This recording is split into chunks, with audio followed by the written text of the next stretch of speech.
waa neefkii ugu horeeyay ee la daweynayo 3 milyan oo xoolaha nool ee Puntland oo maanta ay daweyntoodu ka bilaabatay guud ahaan gobolada Puntland.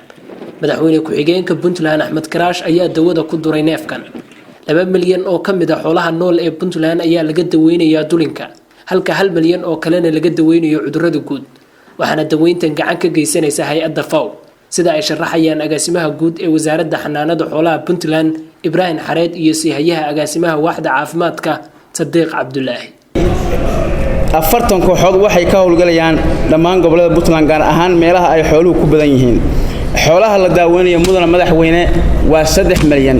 2 milyan oo kamida waxa laga daaweynayaa cudurka dulinka, 1 milyan na waxa laga daaweynayaa cudurrada guud.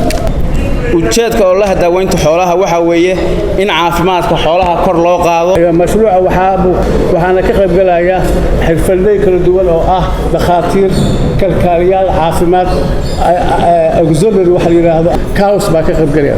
waxaan ka mamnuucnay wasaaradda in ay ka howlgalaan nin aan profession ahayn. dhankiisa wasiirka wasaaradda xanaanada xoolaha Puntland Siciid Cismaan Fiisigis ayaa la dardaarmay dhakhaatiirta iyo xirfadleyda xoolaha daweynaya. waxa la idinka rabaa mas'uuliyadda la idin diray sida ay tahay inaad uga soo baxdaan.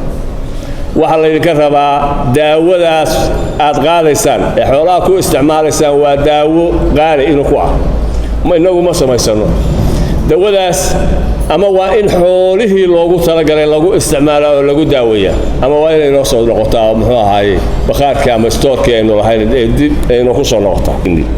waxaa loo baahan yahay inaad dadka soo dhaweysaan, inaad dadka la talisaan, in wixii cudurrada oo aanay aqoon dadku aad u sheegtaan oo tirada cudurka nooca iyo noocaas haddii aad aragtaan noo imaada. aad arkaysaan reer arigii ka dhimanayo oo sanbab ka laynayo iyo reerkii la deganaa arigooda caafimaad qabaan.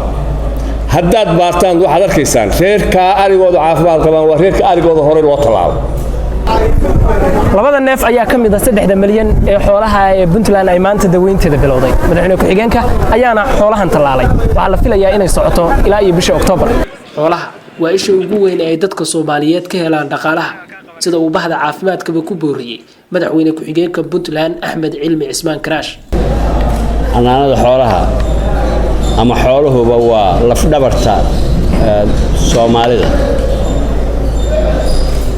shidaalka carabta ama meelaha wadamada hore u maray ama kuwa tusaashta ah waxay ku faanaan shidaaladoodii waxooda ka helaan income-ka. inagu runtii waxaynu ku loonahay ama dakhli ka helaa ama kuba noolahay waa xoolaheenna. ama cad baynu ka cunnaa ama caanaynu ka maallaa ama waynu iibsanaa ama harag baynu ka waxaynaa. wixii income iyo wixii nololahay iyaga ayaynu ka helaa.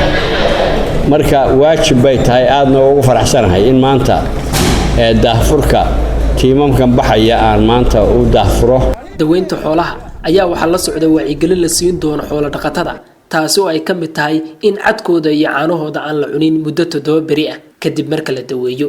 maxamed Saalix SBC Garowe.